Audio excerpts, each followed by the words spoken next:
大家好，陈老师，不好意思，今天晚了半分钟哈。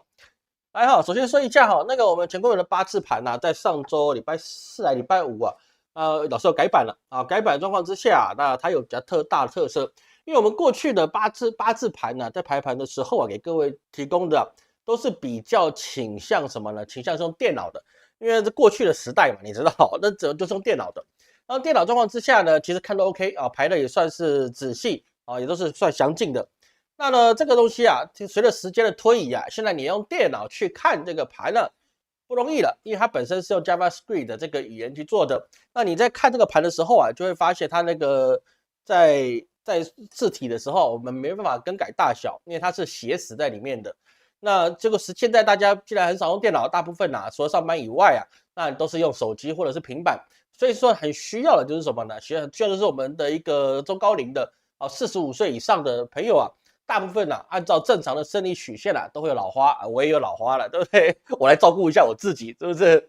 所以说在这个状况之下，你一个字在手机上、平板上看就略显小。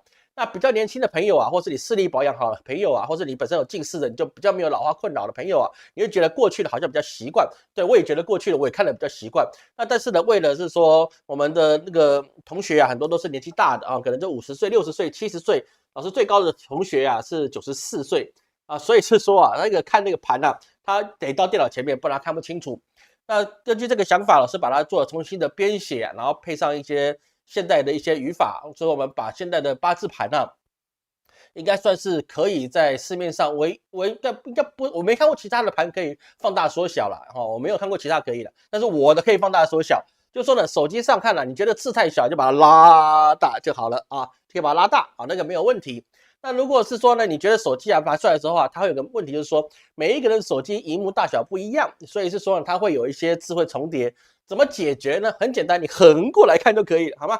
你横过来看你这个字就不会挤在一起了。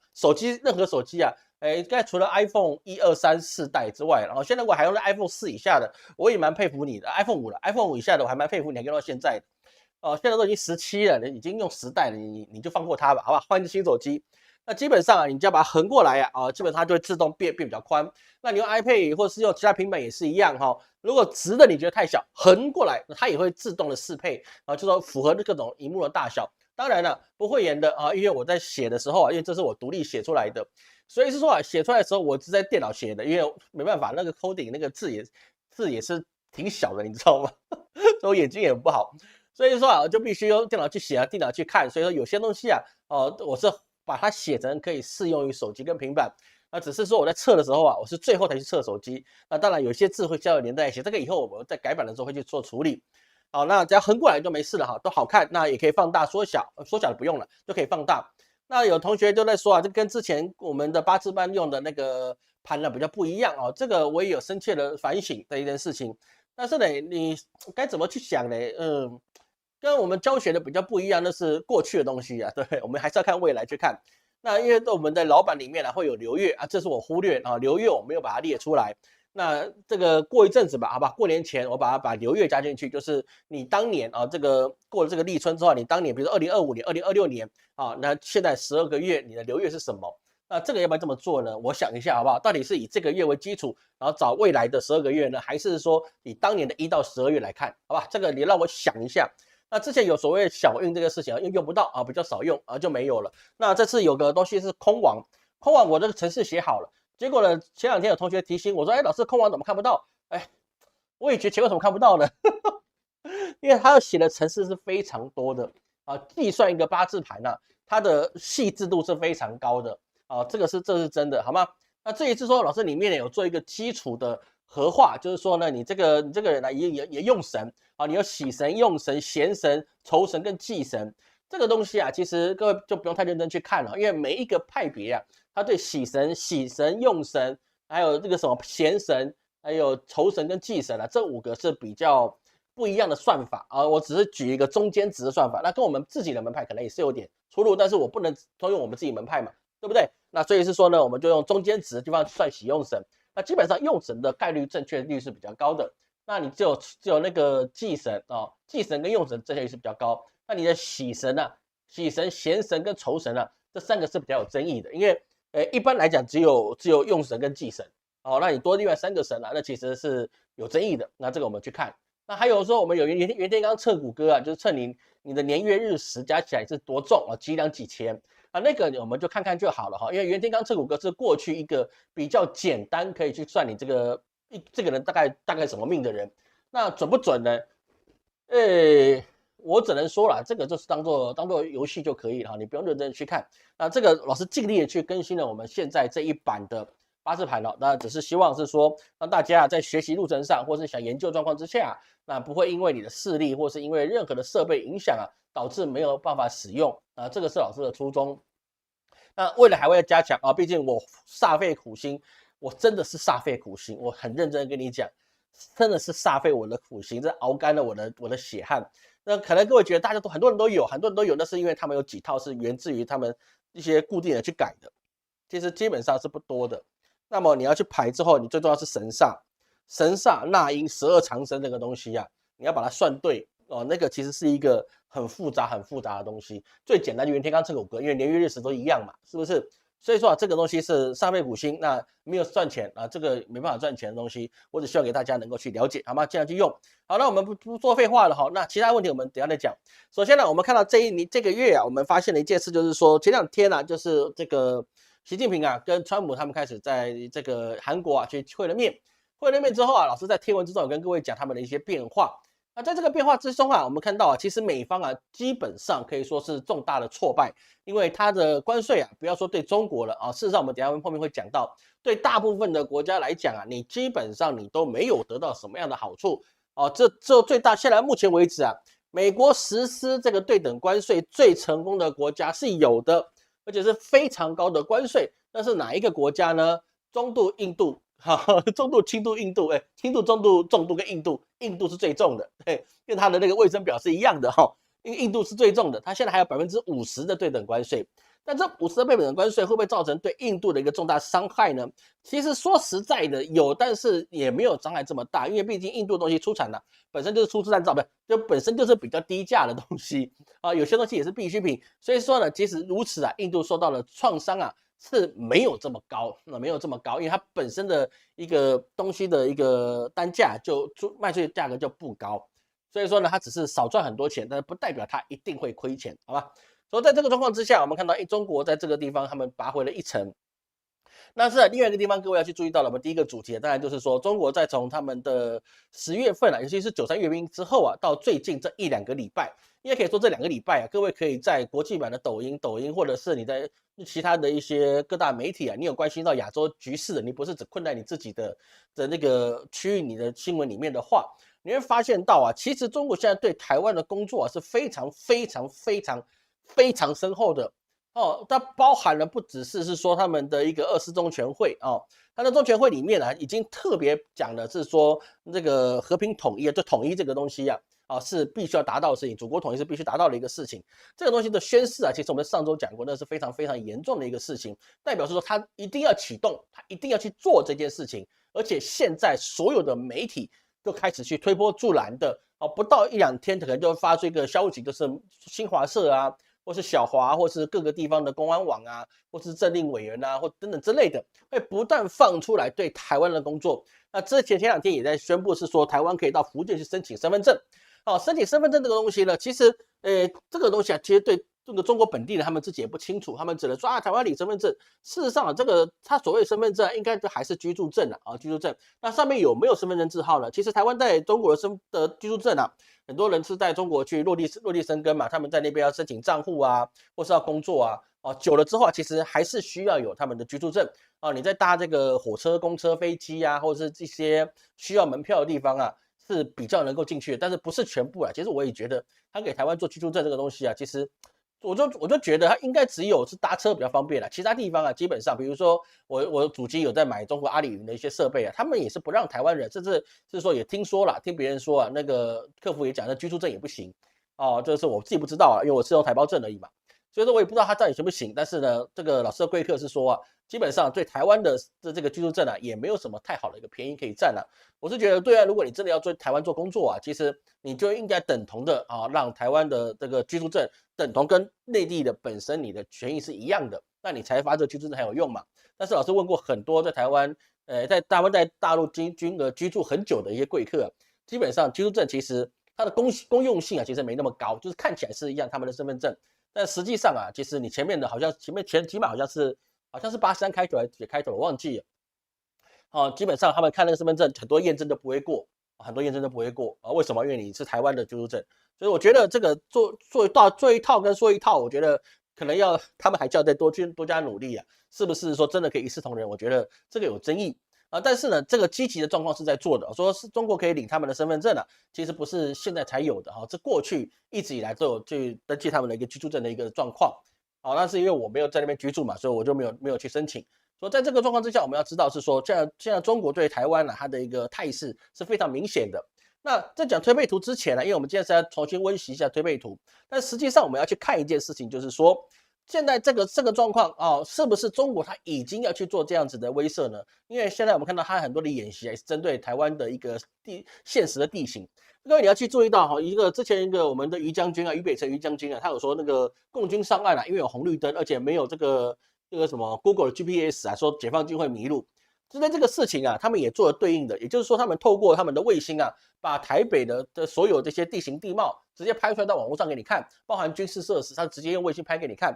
所以这也是什么呢？你有什么招，我今天告诉你，你这些洗脑的一个步数啊，基本上对他们是没有用的。说他们已经把不像说你在路上然后去拍一个道路啊，拍隧道，人家就说你是中共同路人，没有，人家直接的卫星拍给你看了啊，不需要去，根本就不需要你人到台湾。他从宇宙中就直接看到你家在干嘛，看不到你家在干嘛，但是你路上干嘛他是看得到的。为什么呢？这就像那个中国现在在抓那个海上面那些美国潜舰或是美国的那个航空母舰是一样的。他只要去不断的去拍摄这些海上，然后去找用 AI 去识别，去找出来类似航空母舰的东西就可以了，对不对？那它的精度到什么地方呢？就是你可能在1个小时前你在这边出现过的它就 AI 会分析，你照相你要分析嘛，因为它连续照可能几千张几万张。那你可能1个小时后分析出来，那这张航空母舰在这个地方，那你拍到的时候那是1个小时前，但是船这个东西啊，1个小时你跑不了多远的，所以就很容易抓出它的轨迹，那就可以把它抓起来。如果航空母舰都抓得到，那你不会动的台湾岛，你是不是也是抓得到？当然抓得到，这废话，对不对？就他们的一个心态，其实已经进入了一个战时的心态。因为为什么？我们之前谈过啊，大军未动，粮草先行，意思是说你打仗的时候，你后勤补给要有。但是打台湾这个东西呢，这基本上跟打内地是差不多的意思。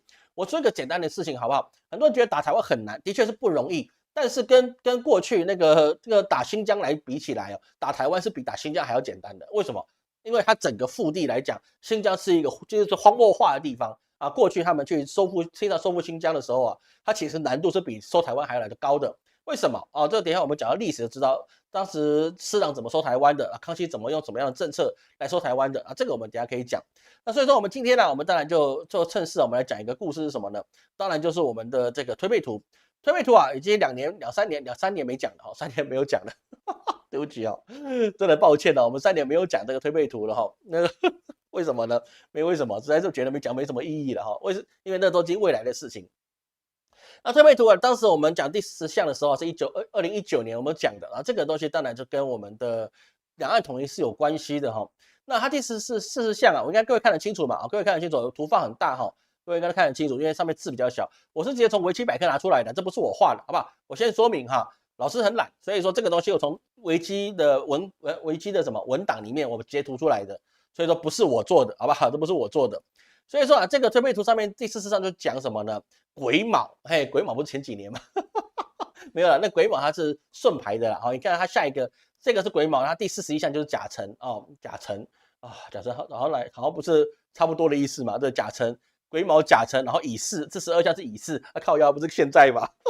明年是丙午，哇靠，43项丙午，我都觉得有点毛骨悚然的感觉。然后就是第40项那个癸卯，然后是巽下艮上，它是什么卜卦这个卜卦，卜是什么意思呢？各位要去知道，这个卜就是养在一个盒子里的意思。推背图你要去理解它这个卜卦就是养在盒子里，而这个盒子里面呢，它在里面内斗练蛊这个东西是怎么样呢？炼蛊啊，就是把这个虫是虫蛊了啊，我讲是虫蛊，因为它有很多种蛊，蛊不是只有虫。那我们就用虫蛊来看的话，它就是呢把这五毒啊放进去，然后他们互相争斗，那最后赢下来的，最后那个胜利者，像饥饿游戏一样，对不对？最后的胜利者啊，然后才是毒王，让他拿来练。等于说意思就是最后赢的那只虫，它还是得死，然后之前死掉的呢，他已经斗死了。那所以活下来的也得死，被炼成蛊毒，或是变成那种用来去做下毒的东西，最后都还是难逃一死啊。所以说当蛊没有什么好开心，当别人的棋子啊，基本上的结果就是为你的主人效力而已，那也没什么好说的。所以蛊怪就是说3只虫在里面，然后养在这里面，那有没有像我3档呢？这个好像有点奇怪，我的天，台湾不止3个档了，只是现在3个档比较大而已。所以说呢，第40象的癸卯啊，就是巽下艮上蛊卦。它的谶约什么？谶约是最主要的。谶约啊，就是1、2、3、4，无土有主，小小天罡垂拱而至。这个东西我们之前解释过哈。那1、2、3、4啊，其实基本上那个其实就中港、台、澳门啊这4个地方，无土有主。这个地方其实一般来讲啊，那香港过去是殖民地嘛，对不对？澳门、香港呢都是殖民地，那台湾跟中国本身啊就是一个内乱状况。我们现在还在内战啊，各位要去注意到，我们现在跟对岸之间还在处于内战状况。按照我们的宪法这个世界上只有一个中国，那个中国就是中华民国，那是我们讲的。但是呢，在国际上面，世界上也是只有一个中国，那个地方是中华人民共和国，因为它已经按照战争法完成了首都的占领。这个是他按照国际法来的无论你认不认他，但是呢，这个中华人民共和国啊，它的确是改朝换代里面它是最后的胜利者，因为它占领了国土这个就完全胜利了，好吗？完全胜利了，所以说他就可以承担他自己的朝代，就跟阿富汗那个塔利班一样嘛，对不对？他把首都占领了，他就建国了就这么简单的事情。所以说这个按照战争法，中华人民共和国那个毛泽东这边喊中国建立了那这个新中国建立了，那他赢了他赢了就赢了呗。这世界上哪有不改的东西，都会赢的。那无土有主意思就是说呢，按照这个逻辑来讲啊，中国它是属于一个共产党治理的国家。那共产党意思就是说呢，就是共产党就共产党嘛，就这样。但是实际上运行就是说这个土地没有私有制就打倒任何的地主存在。地主跟资本家的存在，但实际上有没有地主呢？其实到现在为止，中国还是有地主的了。你不要说欢乐斗地主之后就没有地主了现在还是有地主的，只是说呢，它是有期限的70年、40年，还有99年那个宅基不是那个宅基地，就是农村的土地基本上你活着那就还是可以有，那死了现在不知道政策有没有改政策是会把它收回去，还是可以继承我这个好像每个省都不一样。其实我到现在还没办法问出来一个所以然来有人这个某个省说没有，他们生下来就有有些省说现在早就没有了那个配给土地了。那有些人说那个土地还是可以买卖的，但是那个同村。那有些人就说这土地是不能够买卖的只能够是说你活的时候可以用，那死的时候得卖出去，但是你可以给人家承包，就是呢你土地是国家的给你用，但是你还可以再发包出去变成佃农。这不是打倒任何一切的这个那个资产阶级嘛？等于说现在你有了这个农村的土地，那土地还可以外包出去。举个例来讲，就像那个现在那个农政硕士在种草莓那个，不晓得各位知不知道他就是买别人发包给他的土地，那土地本来就是国家的，所以说就变成无土有主所有的土地基本上都是国家的，没有所谓的主人。那小小天罡这个基本上蛮可以理解，就是说天罡天罡星其实有人就说他是这个国民党的党徽其实这个比较不合适的比较不合适的这个比较不能去讲。那天罡我们指的是说呢，它市正方它是一个朝廷在不能说它是国民党的党徽，也不能说我们的国徽，因为我们的国徽跟党徽其实跟天罡其实扯不上关系的这个要各位去理解它的关联性是比较少的。它比较能够说的是什么？就是一个小朝廷垂拱而治。那垂拱而治就是说我们在旁边来去跟他去相互的去互相的去治理，因为你垂拱嘛垂拱而治，我们只能半屈服的状况之下跟他维持的一些往来。因为在这个所谓的动员戡乱时期结束之后其实我们现在就可以是说，各位怎么好像没有看到这个图？各位你有看到那个推背图的图吗？我不晓得各位有没有看到为什么我翻到这个画面来我看不到？各位有看到推背图的图吗？有传过来吗？有吗？因为我现在看不到我自己的直播画面好像有都有 OK。所以在这个状况之下，我们就可以看到是说，你这个推背图里面它讲的就是小小天罡垂拱而治所以说我们在内乱状况之下结束动员戡乱跟两岸探亲之后啊，我们两岸彼此的贸易就恢复了，那后面也就小三通，还有我们的一个 WTO， 那还有就是说我们的 ECFA 建立了这个两岸它彼此的一个贸易状态。那这个东西啊其实是互利的，因为在过去的时候，我们不能说我们台湾赚到好处了，因为对岸他们有些的工业水准其实是不到位的，在过去了过去20多年来啊，其实他们的工业水准其实是不到位的，他们现在工业很到位。那不代表他们过去到位啊，他们过去就是不到位，所以说他们还蛮需要台湾的一些精工设备就是精密的这个工业设备，然后它还需要我们的提供，因为台湾的机械这重机械或轻机械其实做的都还蛮不错，精度还蛮高的，那这技术也不错，所以是说还需要我们的一些贸易往来。那台湾呢也多少消费了一点中国来自中国的一些商品，那这个对台湾也有好处，为什么？因为来了中国的商品基本上我们就可以获得比较低价的民生物资必需品。这个是很现实的，因为他们制造成本就低嘛，制造成本低，我们是不是就好事？对不对？那就是好事啊。所以说彼此之间可以取得一定的双赢，但是这个状况是不可能一直维持下去的哈。每一个人都想回到他们年轻的时候或小时候一个那个美好的时代，你只能这么想，但是它不能够一直维持，因为在这个状况之下，中国的工业力现在已经是大幅的超越了亚洲各国除了特定几项之外，基本上它有至少一半以上的工业制品而且是精工制品它已经可以超越这个日本、韩国跟台湾，但是不是每一个啦这更高级的有一些比较独门的比如说镜头。对，镜头它做不赢 Canon， 对不对？这个是个很现实的东西。那个快闪记忆体它做不赢韩国这也是现实的这个真的是现实的东西那个所谓的半导体晶片它赢不过台积电所以在很多高端科技里面，那中国还没有跟上，但是基本上一般的精密机械，还有就是说五金制品基本上都已经的确，我们不得不去引用他们自己的广告词叫做遥遥领先，这个是一个很实在、很切实的一个事情。我们过去很多的一些中年人就是中老年人就是大概是50岁以上的台湾男人还有台湾女性就是男人比较多都看不起，觉得中国东西粗制滥造的。但是你依据过去台湾的设备，在你年轻的时候的发展程度，你会觉得是说中国东西是粗制滥造，那是确实的确实的。老师在10几年前去做那个两岸贸易的时候我进一些东西来台湾卖嘛他们那些核桃那些那个手弯对不对？他们觉得他们自己东西很差，还不敢卖给我。当时卖给我，如果我囤了个200颗，我靠，我就发财了。那个核桃，那个什么，那个文玩我就发财了，对不对？金老师还记得吗？以前买那个核桃，人家还不卖给我们，是不是？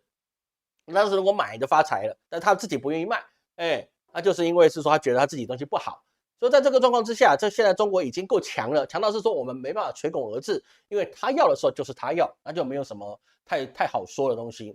那这个他的颂曰蛮有意思，他就是一口东来气太骄，一口东来气太骄，东的地方在哪里呢？各位，东的地方在哪里呢？东的地方就是台湾嘛，因为我们台湾要西进，那他们当然是东来所以说一口东来气太骄，意思就是呢，东边这个小岛你的口气是不是太大了一点？对不对？我觉得我们现在口气也蛮大的。这个我觉得当时在解的时候，我也觉得这个东西有点意思。然后那个过了这个10年后来，不知道10年6、7年后来看，就发现这个的确一口东来气太骄。我们的气势真的是不输任何人，但是我们的实力实在是没有什么办法的。实力上我们没有跟对岸比了，对不对？那脚下无履手无毛脚下无履手无毛，意思其实就很简单。现在中国所进行的已经不是毛泽东所进行的这种无产阶级革命我们要知道是这个很现实的东西。脚下无履那个过去的时候就是在这个国民党撤台的时候他们穿的是草鞋来的就没有鞋子，穿的是草鞋这个蛮糟的一个设备，说脚下无履手无毛。那现在已经不一样了已经不一样，已经不是过去那个时代了。那若逢木子冰霜换，有人说是李登辉那个时代。那其实目前来看我们以客观来看李登辉之后这两岸的一个关系其实是真的是有一个长足的进步跟解冻。那这的确是会有木子李嘛，木子冰霜换。那最后一句是什么呢？最后一句其实就是一个比较多人去阐述的那些跟我同期的那些解推背图，大家都已经完蛋了只剩我一个。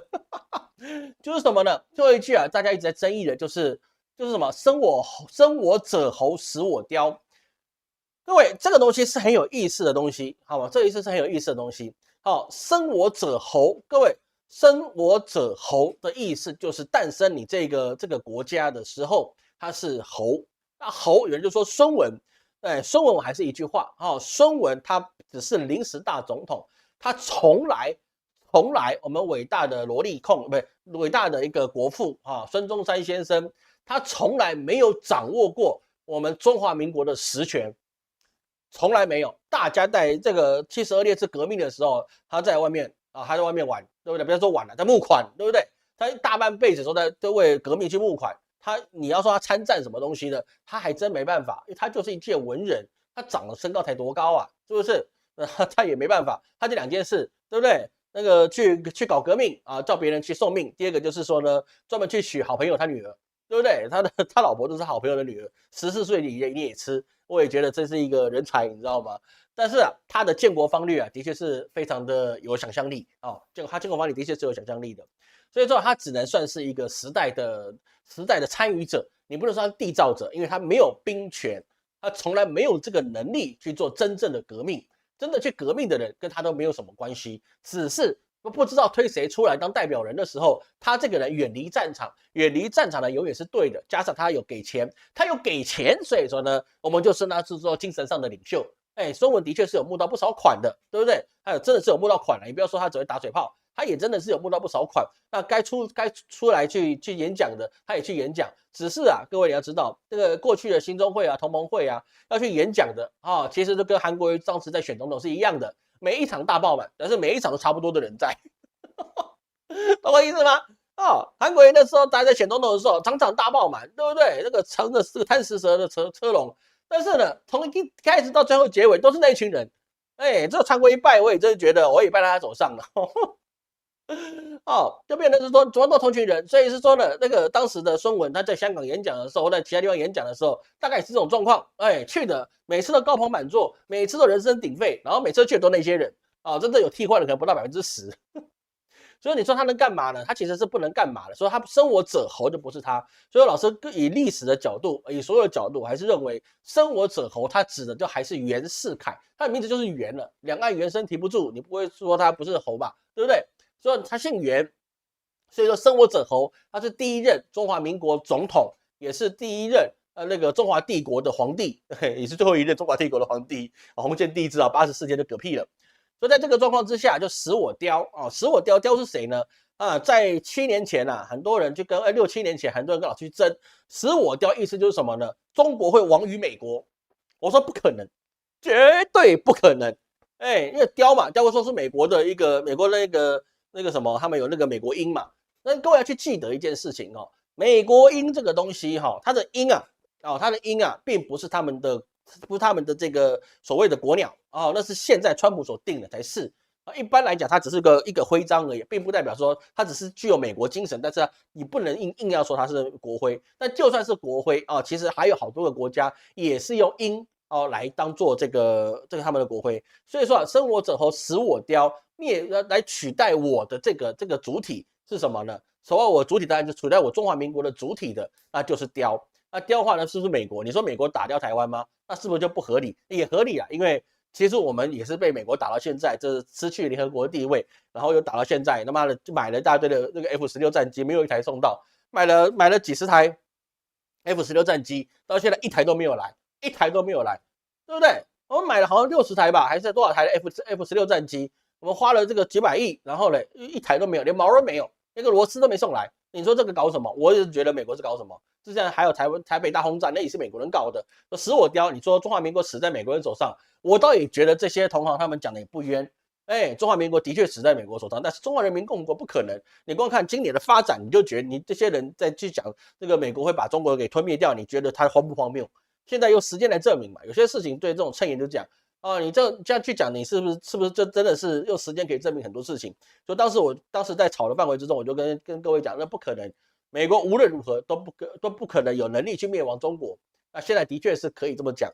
所以使我雕是什么？雕，我们当然说它是鹰对不对？雕神雕起来那个大鹰，对不对？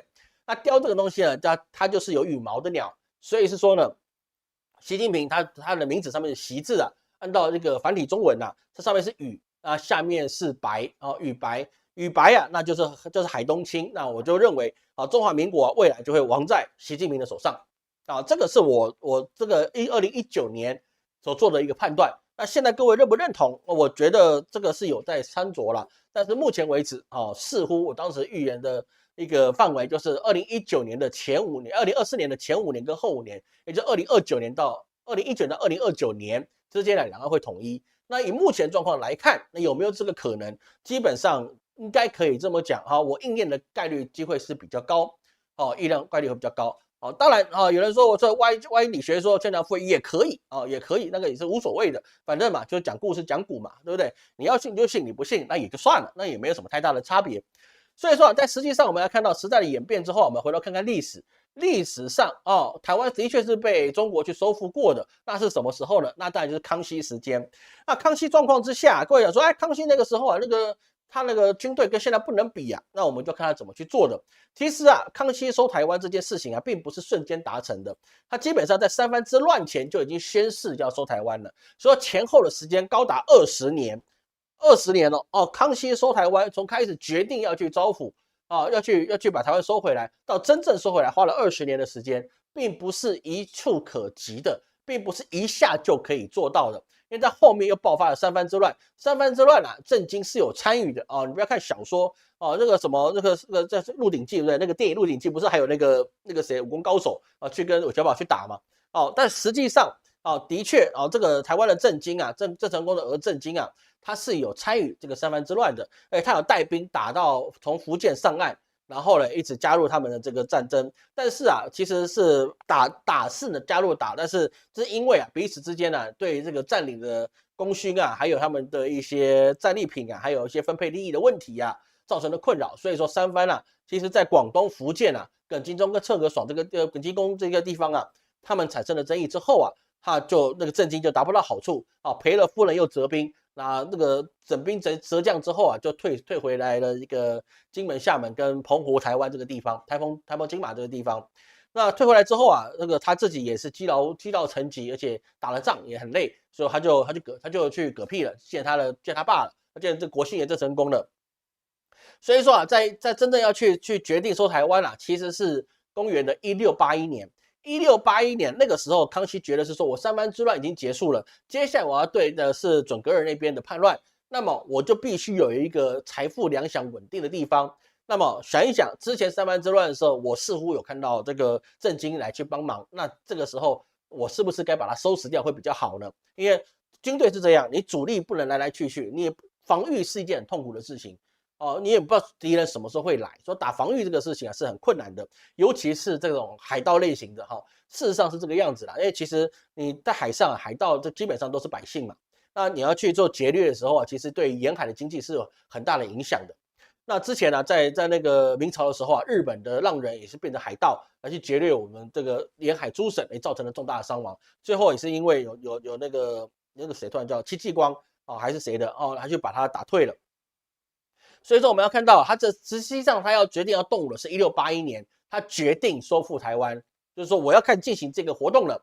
那什么时候开始打呢？事实上是很快的时间那康熙是在1683年，他就春夏的时候就已经起兵派施琅来去收复台湾那同年夏天夏秋两季的时候，他就已经攻占了澎湖，很快的时间当年就决定要起兵了当年就收复了到澎湖了收复了澎湖有什么了不起的？澎湖离我们这么远，没有中部地台湾很近，好吗？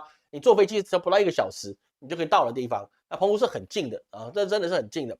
那打到澎湖之后呢，那清兵什么时候上岸呢？不用打上岸了，因为那个时候呢，那个郑氏王朝郑可爽还是谁他们就已经投降了，就投降了。所以说真的打下来就是1683年打，1683年结束。1684年设定的行省，那台湾就回归了，就开始唱金秋飞凉飞到天，知道吗？头发就剃掉了，就剃成像这样，没有了，他们是其实更短要剃到这个月亮头，你至少在耳根子以上的地方你都要秃的，不是像那个飞龙在天一样，前面还可以有这个头发在，那不行那个留发不留头，留头不留发那个当时收复的时候还蛮严格的地方这个是当时是这样子没有错的。所以说这个中国打台湾无论是在过去或现在，其实它的一个速度都会非常之快都会非常之快。那么现在更快了，为什么？因为过去其实清朝他们最弱就是海军，海军这个东西其实这个变数是很大的但是现在中国已经有3艘航母了，那他最近的这个所有的演习跟打击群啊，基本上也是在演练的非常的热络，我只能说这种非常热络。那么他已经有了舆论在打的时候呢，我们可以，我个人的想法，我个人好不好？这跟推背图没有关系，跟其他事没有关系。要是我这么认为的话，我会认为2年以内，其实快的话是1年以内，可能就会发生这件事情。我个人好不好？我个人的想法，就讲清楚，这是我个人的猜想啊，我一个算命的一个说书先生，我个人的猜想。这没有，因为我去算什么国运，我也没算什么推背图，就拿现在状况之下，他做了这一些所谓的这个心战喊话，这是政治作战嘛，这是所谓政战的心战喊话呼吁台湾人你必须要做这些事情，然后呢，接下来就要制裁沈伯洋。沈伯洋这个虽然是用公安去立案的，但是事实上我们要注意到，他如果变成了缺席审判，然后这个人拒不到席去服刑的话，那么沈伯洋他就可能变成全球通缉。全球通缉的状况之下，你不要以为这个全球通缉是一个很简单的事情。中国所发的全球通缉，那是真的是有可能让你格杀无论的。中国发全球通缉的次数是不多，但是呢，你一旦让它发出全球通缉，那么你就这辈子就交代了，而且你家你的3代基本上在亚洲你不要想混。问题就是在于沈伯洋现在基本上他未来他像他小孩子就已经去在卢森堡，本来去卢森堡那个去念书的，那现在不行，被退回来了，对不对？那还有包含他自己，他在台湾在那个中国的生意，基本上也全垮了。这个其实我没有看新闻，我不知道，只是我在想一件事情是什么呢？我在想一件事情就是说，什么样的背景让他可以一年这几年可以让他有1000多亿台币的身家在外面做这些生意？我是在讲这件事情，因为我不了解他。搞不好他家里原本就很有钱有可能是这样子吧。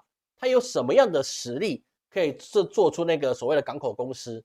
这个我不了解我不能乱讲话，因为我不了解他家到底是不是久远以来的地方的富商或是什么，我不知道。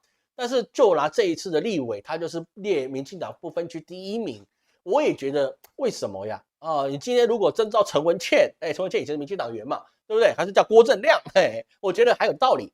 那你把这个沈伯洋当成不分区第1名，为什么呢？其实我觉得民进党一定有他们自己的深刻的考量，只是我觉得有点莫名其妙，我也不懂他为什么他会在第1名，是不是？柯建铭才该第1名吧？你怎么会沈伯洋第1名呢？柯建铭第1名，我都没话讲。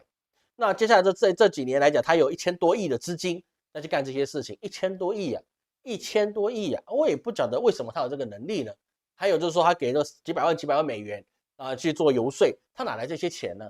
我不了解我不知道这件事情，我不能够批评他是不是有黑钱还是什么，我不知道。说真的，我完全一无所知，我对这个人完全不了解，我只是身为一个百姓，我在夜深人静的我在想，他为什么可以这么成功呢？因为他年纪他好像也是708年的嘛，对不对？他也蛮年轻的，跟我差不多同年，他为什么可以这么成功呢？1000多亿对不对？我连花个1000多块我都要考虑了，但是他身价有1000多亿怎么来的呢？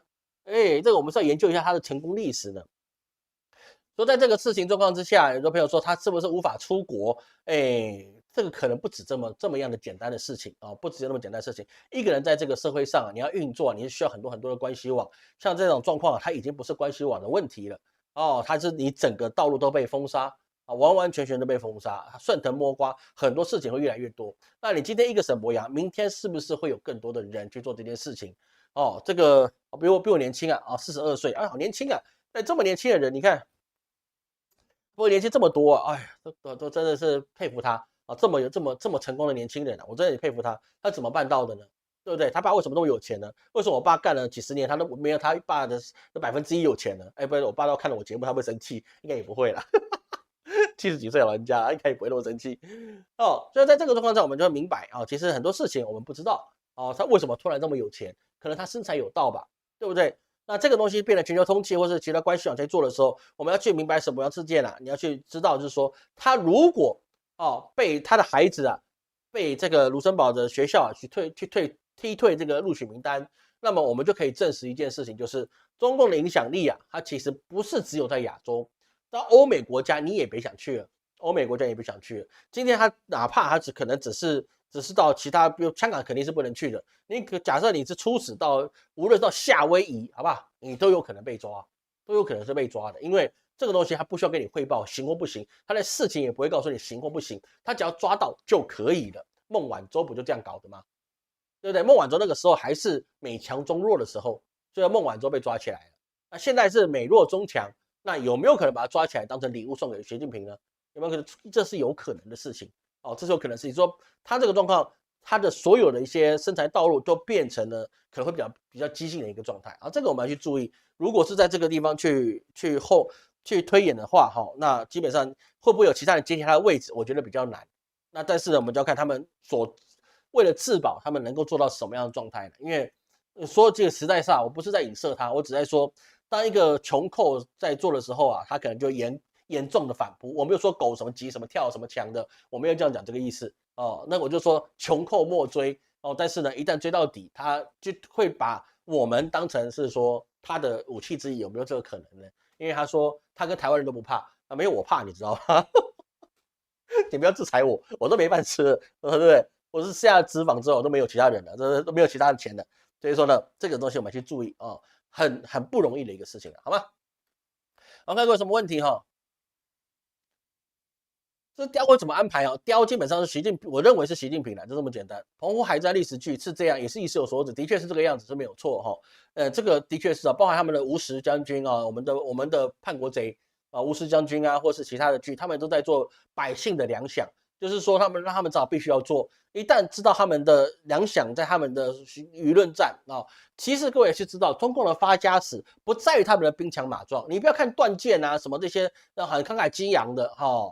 那个不要去相信这些事情呀，那都是美化的，就跟以前报道班长那个军训片一样，对不对？军教片一样哦，当兵好像都是一个非常有趣的事情，放屁啊，干什么？我当那么多年兵我都不知道，我从来不觉得他妈有趣，对不对？哪有像报道班长这样啊，充满了热血、青春跟爱？狗屁啦，怎么可能？当兵那么多年，我都不觉得，我都没感觉到什么样的这种热血沸腾感觉，我就觉得妈莫名其妙，让我再当2年兵，搞什么鬼啊，对不对？哼，对不对？都没有这个可能的哈，我们不要看亮剑什么的。事实上，中共它最厉害的并不是它打仗，打仗是那个什么，打完国共内战之后，他们才开始会打仗。而他们之所以那时候开始会打仗，那是因为国民党的很多的军队在解甲归田之后，都跑到共产党去了，所以他们那个时候才会开始打仗的。在那之前是没有人会打仗的。各位懂老师意思吗？解甲归田的是一个本来应该是仁政的，然后到后面变成一个败笔的地方，就国民党由盛转衰一个地方。就是因为他解甲归田，那所有的这些会打仗的人，这些人啊，跟朱元璋那批的淮西勋贵是一样这批人啊，除了杀人放火之外，啥都不会。这个很简单的事情，你不可能去指望一个杀人如麻的军队啊，去突然放下枪杆子变成良民，这是不可能的，因为他这辈子会的东西就是杀人，他就为国家打了一辈子的仗，一辈子他可能就20-30岁，就是他一辈子了，因为那个就没办法战乱嘛。所以说，解甲归田之后啊，那个共产党会打仗。在那个之前啊，共产党最厉害的就是舆论战。就讲白了，他的舆论战就让这些前仆后继的人去加入他的八路军，前仆后继的为他死心塌地，前仆后继的组织起来他们整个的一个规模。所以说，他在整个按照我们中华民国的角度来看，他窃占我们的神州大陆之后他就形成了一个非常强大的关系网。所以说后来就变成铁桶一块。任何人想要进入到中国的领土讨便宜啊，基本上都是讨不到的。很多人说中国有文化大革命有大跃进有这些三反五反，没有错，内乱重生。但是我们很公开的去看这个历史啊，我们从这个现在的这个年轻人去看这个历史啊，我们要去明白一件事情：中国内部再多的战乱、大饥荒还有这些欢乐斗地主这些事情，都不需要美化它就是过错，对不对？但是没有任何一个外族可以进入到中国的土地再去作乱，这是不是现实的一个事情？对不对？印度没办法，越南没办法，那个美国也没办法，俄罗斯也没办法。在这个说实在，的确是这个如此。在中华民国去完成了统一大业，去抗日的任务结束之后那个神州易主，那再也没有其他国家可以像清朝那个时候被欺负到你去占领你的土地，然后去做什么事情。那是没有的。所以他们的舆论战跟他们的一个精神的集中力，那是很强大的。政策的确有错，那个不需要，我没有打算当小粉红，所以我没有替他去美化这件事情，对不对？文化大革命跟欢乐斗地主那一会儿真的是非常残暴不仁的，这是事实。对，那个时代，只要你有权利，你都是残暴不仁，好吗？国民党也是一样，日本人也是一样，谁都一样。满清也是一样，明朝也是一样，当权者都是为富不仁都是非常的残暴的，那都是也不是只有共产党是这样。所以我们发现这件事情就是说，那你要去统合到整个的历史里面呢，这个事情就变得比较复杂化就没有这么样的变化，没有这么简单，是说你可以用单一的理论去看，是说它到底能不能够统一台湾，那这个基本上是比较容易的事情，好吗？两岸统一之后还能看老师看的节目吗？当然是可以啊。你看香港能不能直播？香港也可以直播啊，对不对？香港是可以直播的。我之前跟各位去讲就今天都时间快浪费完了，那我本来只打15分钟而已。我之前跟各位讲台湾必然会走香港的模式为什么呢？这个是好几年前讲过的，一定是歌照唱马照跑的一个状态，因为台湾的制度你是不好去介入的，就连派官员来当台北市长都办不到，你只能是透过这种议会选举来地方首长，那可能还可以这个说真的，议会选举来选地方首长那可能可以，但是你要说是说，但中国的制度来去放在台湾上，这个断然不会，断然不会，就连新台币可能还可以维持10年的时间。然后慢慢的就把你替换掉，就变成新台币跟人民币的双本位制。这个老师可以确定这件事情，因为台湾的水太深了你现在财政是不是跟报表上是一致的？这个不知道。我说真的，没有人知道这个政府账是怎么算，我不知道。我的智慧我是没法知道政府账怎么算，所以他不会轻易的接管台湾的任何一切，他一定进行的双本位制，就是你这个东西你在运行，你要跟这个中国对岸报告中央政府报告之后。然后呢，你慢慢去理清楚你这个里面的水到底有多深那个东西是要去做的，究责什么东西都是会去做的，好吗？两边都可以说牛有关，雕是指美中联手嘛？不会我们要知道推背图它有一个特色就是什么呢？推背图的特色就是讲中华正统王朝的故事，推背图讲的就是中国正统王朝的故事。谁是正统王朝？他说谁？现在中华民国是正统王朝，咋的？不服气啊？的确是啊，清朝是中华民国推翻的咋的？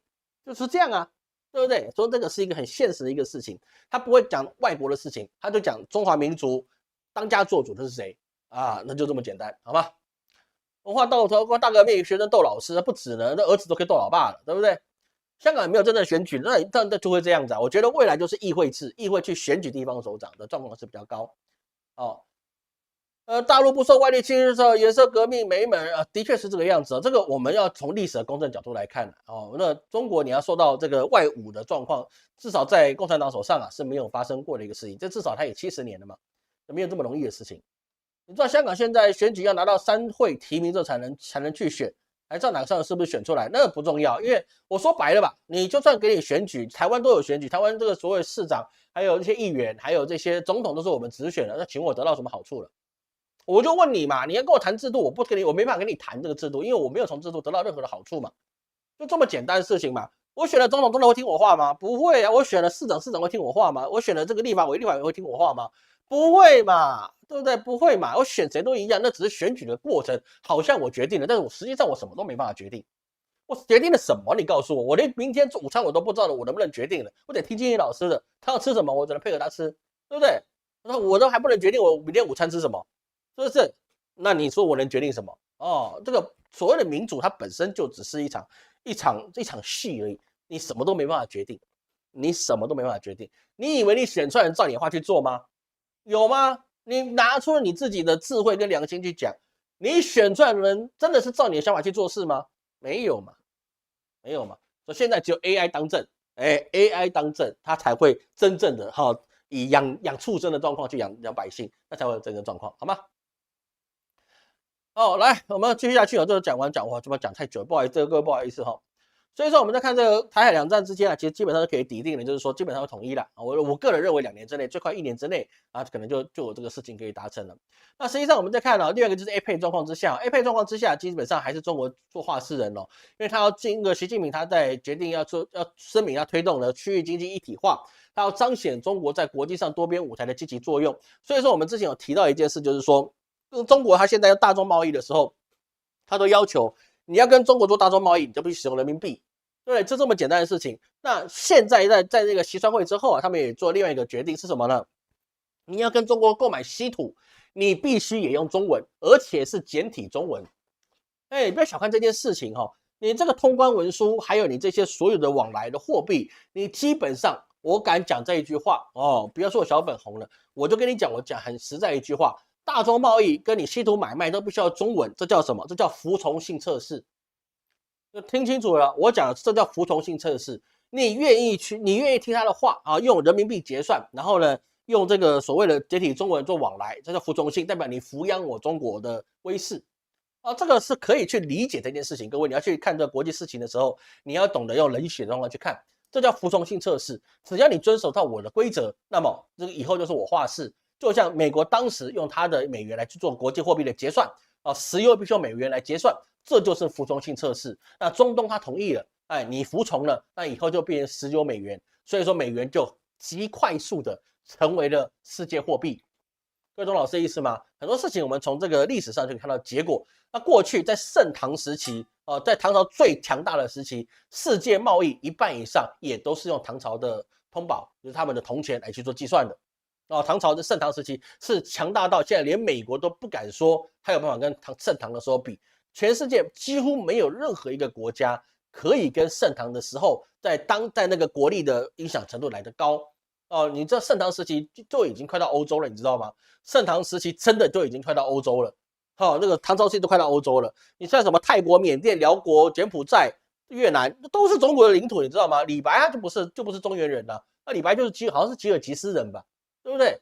所以你就知道说盛唐时期影响权力是多大的。所以说这种服从性测试就变成你要跟我往来，你必须按照我的规矩，按照我的规矩，那我们什么都好说。美国对世界做过的事情，中国也可以再复制做一次。那差别就在于是说，我们是不是既得利益者？会懂老师意思吗？哎，当有个强权出来的时候，我们要想我们是不是既得利益者？那很显然的，目前不是，目前不是。那统一后就是了。哎，这个我不是鼓吹统一，但是我就只能说，按照历史的轨迹来看了，统一之后，那我们就有优势在了。这是真的是优势在我。你的所有的该个简单一点讲吧，我们讲个现实一点的，台湾劳保跟健保是一个深不见底的大坑，但是它的坑再大，也没有中国养老金的坑大。那坑够大了吧？中国养老金那坑够大了吧？对不对？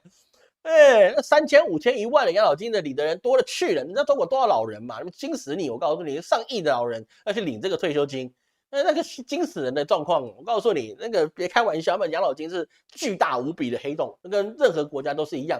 养老金啊，在刚打完仗的时候，大家都是兴致勃勃来参加这个东西，然后也许诺你可以政府养你一辈子。那实际上呢，政府也是养你一辈子的，也是真的是有，但是政府养很痛苦啊。那你小孩子孙缴税缴得很痛苦啊。对不对？那真的也都是这样。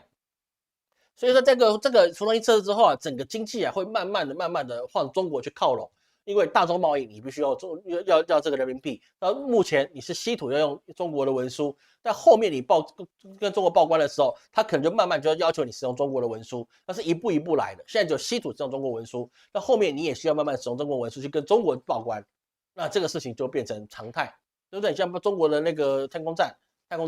是不是他们的空间站、太空站使用的就是中文？那其他国家讲上去，你得看得懂中文，不然就没搞头，对不对？那有些人反对，说你刚用英文，英文，那我就偏不用英文，你咋的？反正我的空间站我用中文，那我还没有用文言文就不错了，是不是？当然就会变成这个样子。所以整个世界在变，那我们要去理解它的一个变的一个方法。而我们最重要讲到的事情是什么呢？就是中美在这一次的会谈之后造成的一个影响。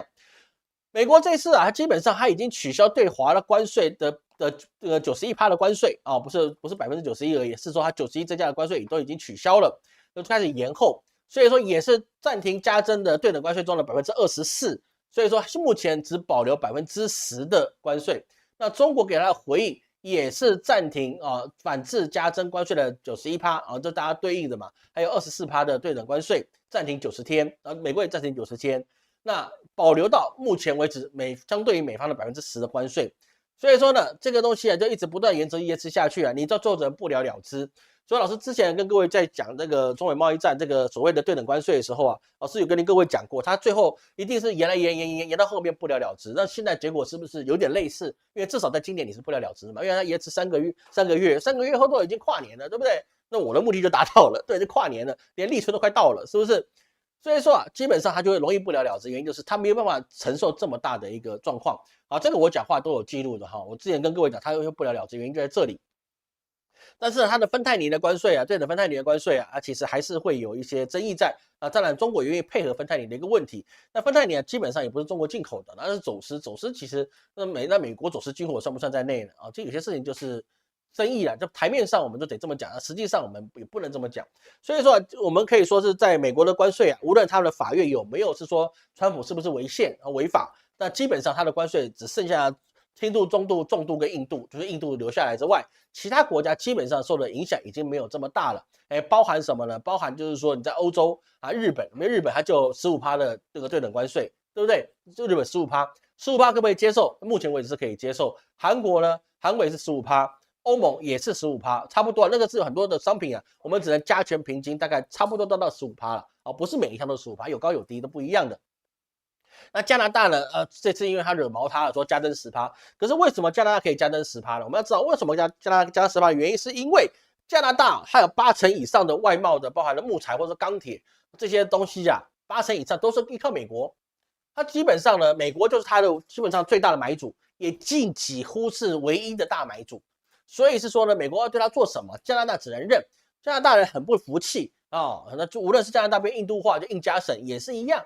基本上他就只能听美国的话。那你如果反对美国，他制裁你，那美国是没有压力的。美国是没有压力的，因为我是你唯一的客户，你不缴这个关税啊，或者你不负担这个关税，或者你没有配合我做演出，那么你就生意做不好。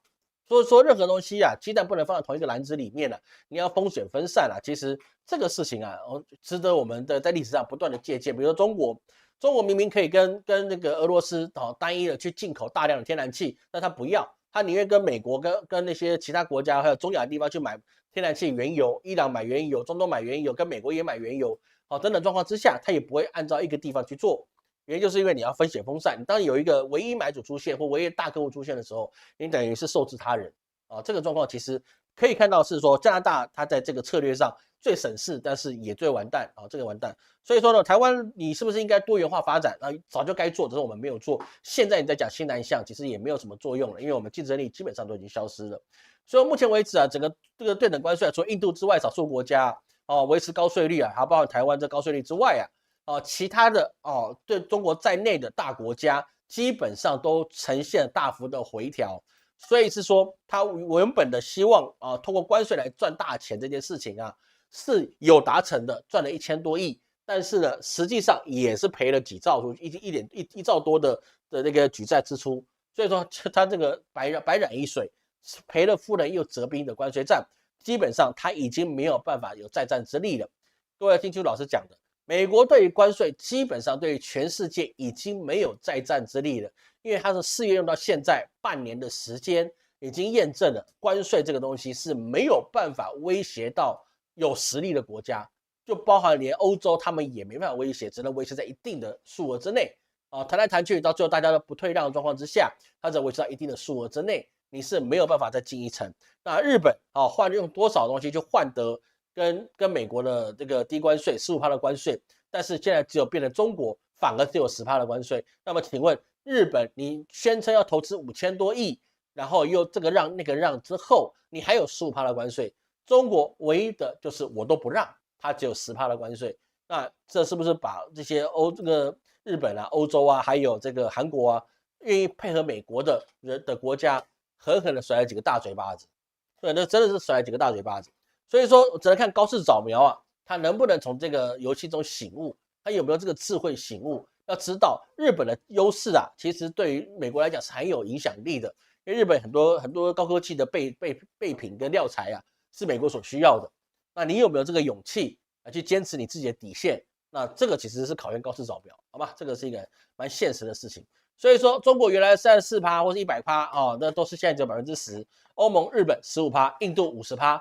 那加拿大当然就不一定了，那这个状况当然也是因为这个美国要过了感恩节，还有他们的圣诞节、新年。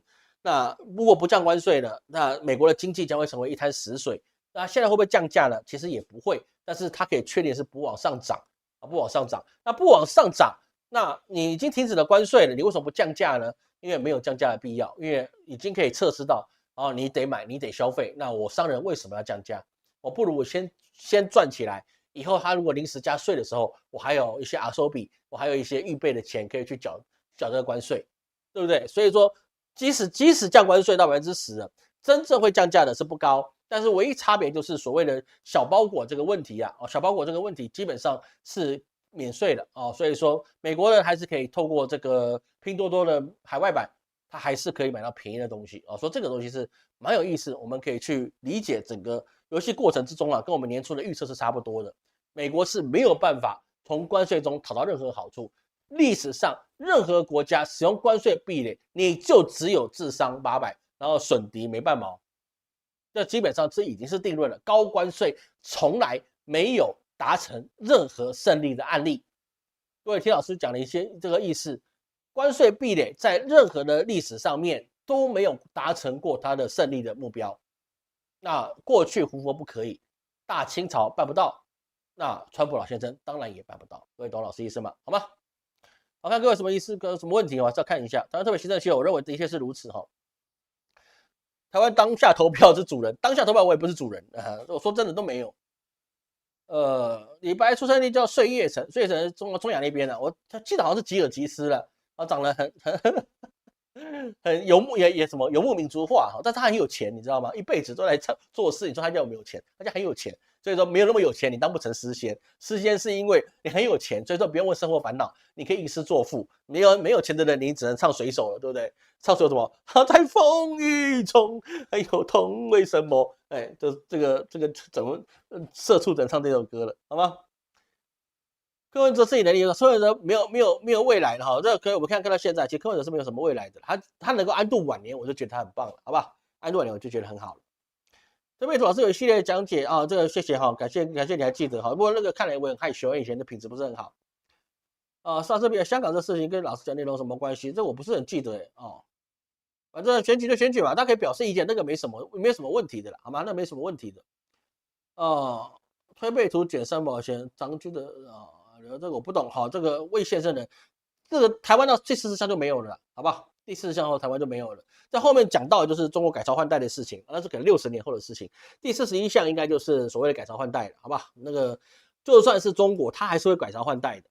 我跟各位讲，每一个国家每一个朝代，它都是有300年魔咒哦。那有长的有长，有的短。那秦二世就亡了，对不对？隋二世也亡了，是不是？那按照现在，其实你中国如果再来一个100多年，那你再改朝换代，那也不奇怪，那个时候，各位在线上的所有人，基本上都已经去做股了，我们都已经灰飞烟灭，是非成败转成空了。但是青山依旧在，几度夕阳红，那是未来的事情，好吧？有兴趣看老师第41项跟42项的解析啊。那其实中国灭亡呢是必然的，但是呢，灭亡之后到底是不是新朝代？我认为2个状况，第一个是核战，第二个是什么？第二个是重大的气候变迁啊，一半的国土可能在水里面啊，这个是我认为，好吗？好，没有什么了哈。没有什么，我们就把它讲下去了。大家对不起，哎呀，这时间超过了，靠腰。我多讲一下时间哈，不好意思哈，各位要休息的，你等下再看哈，不好意思，我多讲一下，那个后面时间有准备好，今天台湾问题讲太久了。所以说，我们看到美国现在这个状况啊，它截至在11月2日的状况啊，我们就知道是说，它基本上已经是政府停摆，已经达到了什么？已经达到了所谓的32天，追平历史上最长的35天记录啊，到时只有3天。但是两党还到目前为止我没有听到，因为明天他们还要11月3号，他们还要再讨论一次开会能不能通过这个预算。但是呢，现在公务员目前为止还是无薪休假。那有一些公务员啊，据说已经收到永久裁员通知啊，这个是想法。但是这个有问题，就有人在讨论，就是说，那么美国的养老金、退休金制度啊，养老金是不是照常发放啊？目前老师所得到的消息啊，我去请问住在美国的这些公务人员啊，他们是说公务人员退休金啊，退休金部分啊是正常发放的，因为似乎是不同的 account， 它是不同的账号去负责百姓跟公务人员的退休金所以说那个部分是没有受到影响的。那么现在的问题就是什么呢？我现在问题就是民主党还要求的平价医疗法案就是所谓的医疗补充法案，那个补助法案能不能过那这个东西是那个共和党觉得资本家的讲法是你自己生病你自己做吧。这个东西老师有问过一些在美国的一些贵客他们说你之前有看过医生1-2次医生大概就是基本上你大概要准备个几万块美元还是要的。但是如果你有这个收入是比较低的比如说有些是越南的移民，他一个月缴几百块，那可能去看个医生他报销的钱就可能比较低一点就可能就是变得几千块就报销比较低一点。但是如果你没有这个什么社会低层的这些人的补助，你买的是一般的保险的话，那看一次医生大概他可以补贴钱，大概六成左右是钱，但是你看一次医生可能就几万块美元，那几万块美元你补贴了6成，那你至少你还得付个几万块美元或几千块美元吧？你说那个金额还是蛮高的。各位你去想哦，美国的收入虽然高是因为它对比我们在美国以外的人，它的汇率来讲是高，但是实际上来讲，他们也是月入数千块的人而已。那你觉得在中国你月入数千块，你就觉得过得很可悲？那先去做个在美国大概月入数万人民币的人，你就想清楚了，他们在当地也是月入数千块美元，但是你花了钱，其实比例上来讲，花的钱是比中国在本地来的高。说人呢、不要去想是说啊这么简单的数学，我当然要去收入比较好的地方。收入比较好的地方，按照这个所有的政治哲学，22两哲学，老师以前跟各位讲过，这22两哲学就是那个以前的那个封建王朝，每一个农民啊，每一个百姓平均一年的产值是22两白银，所以是说呢，就不能让百姓赚超过22两白银，因为太富裕了，他们就会作乱啊，就变得像长安的百姓一样啊，就容易作乱，对不对？那这个事实上也是这个样子，因为你有钱了之后，你会有其他的一些循环会出现。所以说啊，哪里赚钱哪里花，分批别想带回家，基本上大概率都是这样的结果。那大概率都是这样的结果，说不要去想，就是说美国收入高，他们应该不成问题，那是对比你自己生活国家收入高。实际上，他月入几千块美元、7、8千块美元的生活，跟你在中国7、8千块人民币的生活，其实是不会差太多的啊，真的是没有差太多。而这个美国新凤呢，基本上在士兵啊，在美国的15号啊，那个星响能不能发，目前为止是看不到可以发的。但是他们会不会让这个协商啊拖到你军饷发不出去啊？我觉得不会，我个人觉得是不会，因为川普已经在这个在那个关税上已经做让步了。他如果在关税上已经做让步了，那么他对于这个内部的法案他也得让步。为什么？因为这个对选举很重要。你不能说你现在很有底气的去要求你的共和党议员都是继续的去跟民主党对抗，他现在需要就低下头来协商，让这些联邦政府的人他有薪水可以领，最重要的是让美军有这个薪俸可以领。虽然他说他有一个资本家捐了1亿多美元去发这薪俸，但是美军需要是几十亿美元的薪俸，不是1、2亿元可以搞定的事情。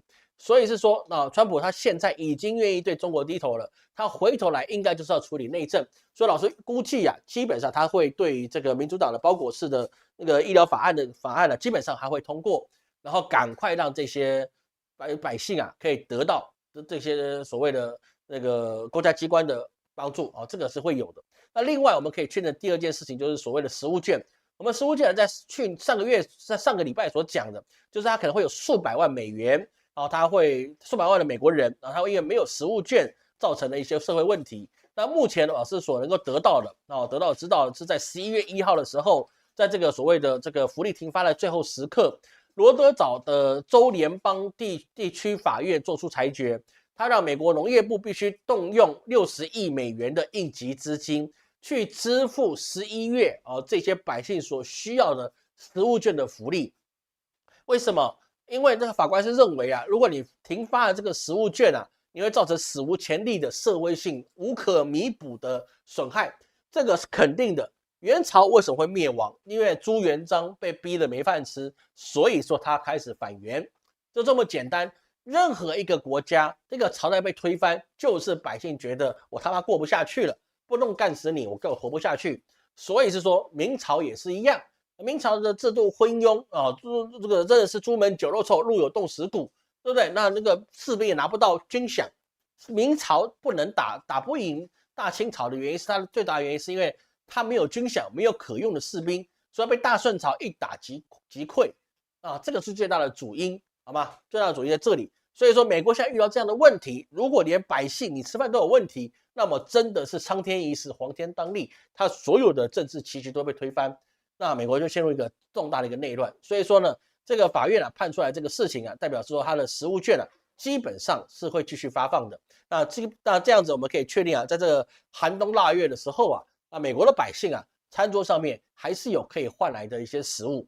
但是我们要去理解一件事情，当百姓只能用食物券去换吃的时候，这个国家的未来是值得商榷的，因为它不是战乱之后的时代，你要靠这种食物券去发放。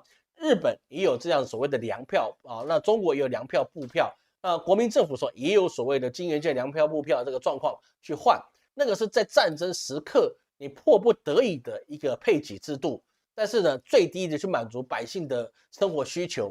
但是美国，如果你长期都还是使用这种社会福利，而百姓却没有自立之能，那么这个国家你让它发展，基本上可能性很低啊。我们要知道，因为它这次所暴露出来的是美国至少有上千万的美国人，因为你大概几百万的家庭，因为你牵涉到是上千万的美国人，他是需要食物券去做的。所以在中国的抖音上面就有说，哎，这些美国人真笨，他都怎么不会去问华人中介呢？对不对？刷盘子3个月可以买大 house， 可以住进大别墅，对不对？那华人的那些人都去美国开那个网约车，1个月就可以赚9000块美元的收入，怎么不去问这些华人中介呢？对不对？证明是什么？证明华人中介讲的都是假的，骗你去的嘛，对不对？画大饼谁不会啊？是不是？画大饼谁不会啊？动不动就说这个海外多好，但是你说海外好，那你真的好了，你会自己藏起来，也不会给别人知道，因为你怕别人去分享你的东西，要既得利益者，对不对？当别人大力宣传这个好，要你也一起过去，就跟你分享这个利益的时候，那就是骗人的啦，那就是骗人的啦，好吗？哦，所以说我们要注意到，现在美国现在整个经济啊，基本上很多都在去以所谓的 AI 科技来当做美国经济的核心。AI 科技啊，我们从年初到现在，真的是一个大跃进的一个时代。这些老师都一直仰仗了很多 AI 的科技，但是美国的经济它是一个低端工业化几乎都消灭，中端工业几乎是少许存在，高端工业几乎是不存在的一个地方。所以说，如果你只靠 AI 的工业去做，那么基层的百姓，高中学历以下的几乎无路可走，无路可走。我就讲那么简单，几乎无路可走。在 AI 浪潮之下，高中以下的美国人是无路可走。硕士以下的美国人寸步难行，那你更不要说博士了啊，博士少数人，硕士以下是寸步难行。为什么？因为基本上你会的 AI 都会，你只要会用 AI， 你会发现 AI 真的是一个万能木的，但你要会用了，不然它是会胡说八道。有人就说老师那个 AI 会算命，你会不会失业？你有没有去试过嘛？我告诉你，他胡说八道，他胡说八道的好吗？真的会胡说，所以说。要去理解啊，这个美国它如果用 AI 相关的资本啊，不断的互换股票，造成他们有重大市值的状况之下，那只是昙花的金融，它并不能够代表美国的基础经济它是可以维持的。相反的，美国经济是几乎没有维持的可能性。我在这边很明白的告诉大家，它能够维持到现在，原因就是无非是2项，它的军备好，第2个就是它是世界货币。如果美元不是世界货币，你觉得日本会舔它吗？不可能，也是不可能的，因为它是世界货币，影响到了全世界各国的 GDP 的计算，所以说它现在还有这个能力去在世界上拿了这个赏善罚恶牌来跟大家说一下，我是话事人，我是龙头棍，龙头在我手上，但实际上2当家的实力，中国的实力现在还是最强，好吗？好，不好意思，跟大家多借了10分钟的时间，我们谈这些事情啊，这个一定要把它讲完，好吗？那个政府不可靠哈，其他的我可能留言我没看到，我就不知道了哈。美学家美国知道社会主义的社服好吗？社会主义的社服好不好？我只能说，你可以去看所谓的这个新加坡，那我们拿近一点的，你不能拿去打欧洲来去看，那差远了。亚洲来讲，你可以看用新加坡来做对比，新加坡啊，还有香港，那还有香港，你说资本主义嘛？因为它现在算是社会主义了新加坡、香港。还有中国这3个地方那你要去看他们本身的运作的模式在哪里。那你也可以稍微窥见一下马来西亚的制度他们的一些对当地的马来人的福利制度在哪里。他可以说它是一个社会主义国家。资本主义是什么呢？资本主义是拿钱来画事，用经济的数字来决定一切，这些也都是唬你的这也是唬你的。那不要去相信所谓的资本论，资本论它可以造成富豪的阶级稳固。但是他没有办法让百姓安居乐业，就懂老师意思吗？所谓的西方的这个资本论，它只能创造让富豪可以稳居在金字塔高端的实力，但是它没有让百姓安居乐业的空间，因为它以资本做话事这个东西可能各位不是很能够认同，但是你真的去认真的去拜读所谓的一些国富论或其他的东西，你会发现它这里面所牵扯到的，其实就是一个巨大以金钱作为筹码的封建制度而已，好吗？好，感谢各位今天收看哦。那最后还是讲一下哦，那个我们的八字系统已经更新了，那我们的风水课程今天也算上完了。那有什么问题呢？期末考试哈，那各位再按照老师的说明递交你的毕业论文给老师。那其他没什么事情，那我们下周三我们继续更新。还有就是说，批流年的这个月的月底，我们会开始批流年。感谢各位今天收看，我是陈老师，我们下次见。